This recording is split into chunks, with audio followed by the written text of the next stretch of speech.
প্রতি মাসে আমি যেভাবে আমার ঘরবাড়ি পরিষ্কার করি, সেই সাথে ছোট বাচ্চা নিয়ে কিভাবে দ্রুত কাজ করি সেটাই শেয়ার করেছি আমার আজকের ভিডিওতে।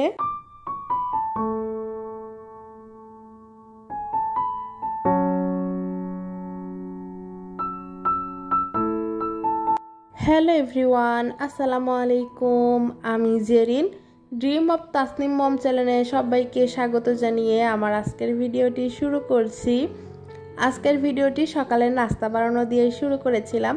সকালের নাস্তাতে আজকে একটু খিচুড়ি রান্না করতেছিলাম। আজকের আবহাওয়াটা বেশ ভালো, সকালবেলাতে গুড়ি গুড়ি বৃষ্টি পড়তেছে। আর বৃষ্টি হলেই কেন জানি আমার খিচুড়ি খেতে খুবই মন চায়, সেই জন্য আর কি খিচুড়ি রান্না করতেছি। খুদের চাউল দিয়ে আজকে ঝরঝরে করে খিচুড়ি রান্না করব, সাথে কিন্তু 2-3 রকমের ডালও দিয়েছিলাম। আর বেশিরভাগ সময় খিচুড়িটা কিন্তু আমি হাতে মাখিয়েই রান্না করি আর কি। আমি আমার আম্মুর থেকে, আমার শাশুড়ির থেকে শিখেছি। তাদেরকে দেখতাম সবসময় তারা হাতে মেখে খিচুড়ি রান্না করে, তো সেখান থেকে আমিও হাতে মেখে রান্না করি। কিন্তু ঢাকা আসার পরে সবাইকে দেখি আগে চালটা ভালো করে কষিয়ে নেয়, তারপরে আর কি পানিটা দেয়। কিন্তু আমাদের এলাকাতে সবাই এভাবেই রান্না করে। তো খিচুড়ির সাথে আজকে একটু পটল ভাজি করব আর ডিম ভাজি করব। ভর্তাটা আর দেইনি, যেহেতু খুদের চাউল দিয়ে ঝরঝরি খিচুড়ি রান্না করতেছি, সেই জন্য এর সাথে ভাজি ভালো লাগবে ভর্তার থেকে। কিছুদিন ধরে তো সকাল সকালই রান্না করতেছি, না হলে রাতে রান্না করে রাখতেছি। তো সেই জন্য কিন্তু আমার দিনের বেলা তেমন একটা কোনো কাজ থাকে না। তো তাই ভাবলাম যে আজকে আমি আমার পুরো ঘর বাড়ি সব পরিষ্কার করে নিব। সেই জন্য সকালবেলা উঠেই এই যে রান্না করে নিচ্ছি। আর দুপুরের রান্নাটা দুপুরবেলাতে করব যদি সময় পাই। তো এই যে আমাদের সকালের নাস্তাটা রেডি। সকালে পটল ভাজি, ডিম ভাজি আর সাথে ছিল সালাদ খিচুড়ির সাথে। আর এই খিচুড়িটা খেতে কিন্তু খুবই মজা হয়েছিল। জানি না আপনারা এভাবে রান্না করে খেয়েছেন কিনা। যদি খেয়ে না থাকেন তাহলে কিন্তু একবার হলেও খেয়ে দেখতে পারেন, খুবই মজা লাগে। গত ভিডিওগুলোতে বলেছিলাম আমার মেয়ে অসুস্থ, আর সেখানে অনেক আপুরাই অনেক রকমভাবে দোয়া করেছেন আমার মেয়ের জন্য। তো সবাইকে জানাই অসংখ্য ধন্যবাদ। আপনাদের দোয়ায় আল্লাহর রহমতে আমার মেয়ে এখন মোটামুটি অনেকটা সুস্থ হয়ে গেছে। আর হয়তো 2-1 দিনের ভিতরে একদম পুরোপুরি সুস্থ হয়ে যাবে। আপনারা সবাই আমার মেয়ে এবং আমার পরিবারের জন্য দোয়া করবেন, যাতে আমরা ভালো থাকি, সুস্থ থাকি আর আপনাদের মাঝে ছোট্ট ছোট্ট আকারে ভিডিও শেয়ার করতে পারি। সেই সাথে আপনাদের জন্য অনেক অনেক দোয়া রইল ও ভালোবাসা থাকলো। সকালবেলা নাস্তা খাবার পরে মেয়েকে নিয়ে গিয়েছিলাম বাহিরে ঝাড়ানোর জন্য আর কি। যে ডক্টরটা আমার মেয়েকে দেখছে ওই ডক্টরটাই আর কি ঝেড়ে দেয়। তো তার কাছ থেকে ঝেড়ে নিয়ে আসার পরে তাকে ফোন দেখতে দিয়ে আমি এদিকে আমার ঘরবাড়ি পরিষ্কারের কাজকর্মে লেগে গিয়েছি।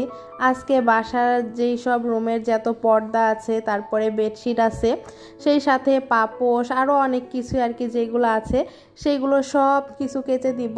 আর সেই সাথে পুরা ঘরটা ঝেড়ে পুছে নিব। আজকে খুবই অল্প সময় হাতে আছে, তো তারপরেও চেষ্টা করি, দেখি কতদূর কেমন করতে পারি।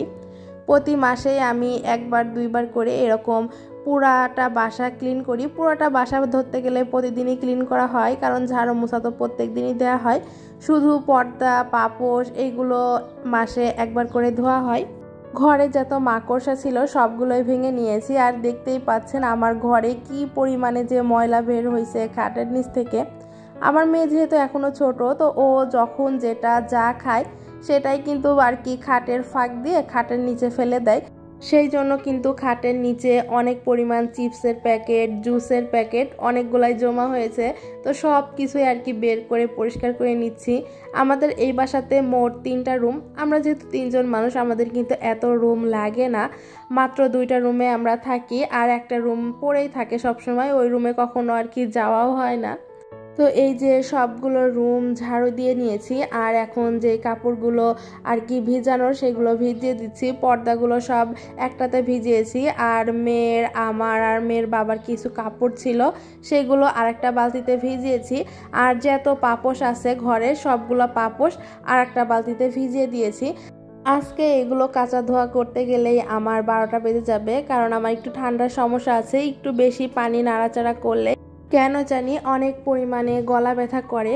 তো সেই জন্য এই যে একবারে ভাবলাম ভিজিয়ে নিয়ে সাথে সাথে কিন্তু আমি এগুলো কেচে দিয়েছিলাম, কারণ তেমন একটা ময়লা হয়নি, যেহেতু প্রতি মাসেই আর কি ধোয়া হয় আর পর্দা কিন্তু খুব বেশি ময়লা হয় না।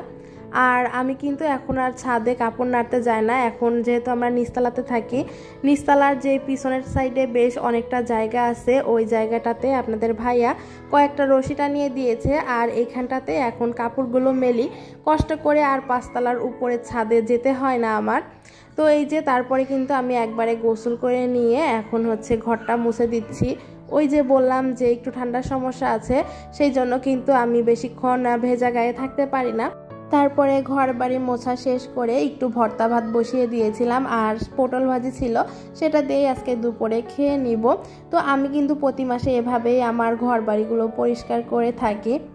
আজকের মতো তাহলে এখানেই বিদায় নিয়ে নিচ্ছি। সেই পর্যন্ত সবাই ভালো থাকবেন, সুস্থ থাকবেন। আল্লাহ হাফেজ, আসসালামু আলাইকুম।